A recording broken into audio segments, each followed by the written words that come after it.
కమిషన్లకే kick మద్యం గుట్టు విప్పుతున్న distillery యజమానులు జగన్ సర్కార్ దోపిడీపై సిఐడి కూపి మద్యం ఆర్డర్లు ఎలా వచ్చాయి, కమిషన్లు ఎవరెవరికి ఎంత చెల్లించారు, తెలంగాణలో 1000 రూపాయల మద్యం ఉంటే ఏపీలో 1600 ఎలా, డిస్టిలరీపై అధికారుల ప్రశ్నల వర్షం, ఆ 600 వైసీపీ పెద్దల జేబుల్లోకి కీలక సమాచారం చెప్పిన యజమానులు వ్యవహారాలన్నీ వాసుదేవరెడ్డి చూసేవారు. తెరపైకి నాటి సకల శాఖల మంత్రి పేరు, త్వరలో 1000 కోట్ల కుంభకోణాలు వెలుగులోకి వస్తాయట, కమిషన్లకే కిక్కుట, మద్యం గుట్టు ఇప్పుతుందట కూటమి ప్రభుత్వం. మద్యం గుట్టిప్పి దాంట్లో ఏదో ఈకెలు పీకెలు చేయాలనేది చూస్తుంది. ఆ గుట్టు ఏం లేదు. తెలంగాణలో 1000 రూపాయలు ఉన్న మద్యం ఆంధ్రప్రదేశ్లో 1600 అట.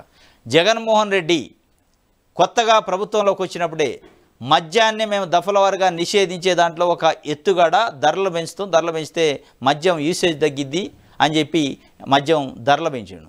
దాన్ని ఈ 600 ఎడిపోయినాయి అంటే మీరేం చెప్తున్నారు? మద్యాన్ని ఎక్కువగా తాగించాలి ప్రజలతోని, సరసమైన ధరలకే నాణ్యమైన మద్యం మీరిస్తానంటే మేము మద్యం ధరను పెంచి ప్రజల్ని మద్యానికి దూరం చేసే కార్యక్రమాన్ని చేస్తాం, దాంట్లో మద్యపానం నిషేధం అనేది దఫలవారుగా చేస్తామని వాళ్ళు చెప్పారు.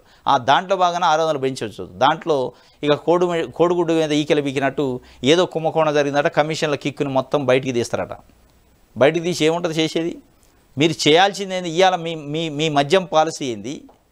ప్రజల్ని మద్యానికి ఎట్లా దూరం చేస్తారు, మద్యానికి బానిసలు కాకుండా ఎట్లా చేస్తారు, లేదా మీరే మద్యం పైన ఆధారపడి ప్రభుత్వం నడుపుతారా? ఈ 2 విషయాలు క్లారిటీ ఇవ్వాలి.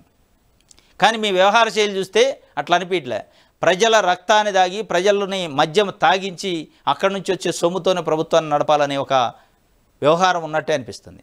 ఈ పదే మద్యం అంట